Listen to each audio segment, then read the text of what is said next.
ನನ್ನ ಹೆಸರು ಆರಾಧ್ಯ. ನಾನು 4ನೇ ತರಗತಿಯಲ್ಲಿ ಓದುತ್ತಿದ್ದೇನೆ. ನಮಗೆ ಕನ್ನಡ ಜಲಚಕ್ರದ ಬಗ್ಗೆ ಪ್ರಾಜೆಕ್ಟ್ ಅನ್ನು ಕೊಟ್ಟಿದ್ದಾರೆ. ನಾನು ಒಂದೆರಡು ಸಾಲುಗಳನ್ನು ಹೇಳುತ್ತೇನೆ. ಕಡಲ ನೀರು ಸೂರ್ಯನ ಶಾಖದಿಂದ ಆವಿಯಾಗುತ್ತದೆ. ಆವಿಯಾಗಿ ಒಂದುಗೂಡಿ ಮೋಡವಾಗುತ್ತದೆ. ಮೋಡವಾಗಿ ಮಳೆ ಸುರಿಯುತ್ತದೆ.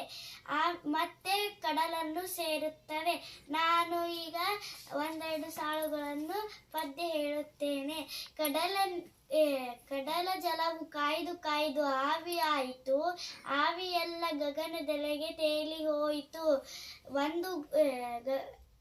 ಆವಿಯೆಲ್ಲ ಒಂದುಗೂಡಿ ಮೋಡವಾಯಿತು. ಆವಿಯಾಗಿ ತಂಪು ತಗಲಿ ಮೋಡ ಕರಗಿ ಮಳೆ ಸುರಿಯಿತು. ಇಲೆಗೆ ಎಳೆದ ಮಳೆ ನೀರು ಹಳ್ಳವಾಯಿತು. ಹಳ್ಳವೆಲ್ಲ ಹರಿದು ಬಂದು ಹೊನಲ ಸೇರಿತು. ಹೊನಲ ನೀರು ರಭಸದಿಂದ ಕಡಲ ಸೇರಿತು. ಕಡಲ ನೀರು ಮತ್ತೆ ಕಾಯ್ದು ಆವಿಯಾಯಿತು.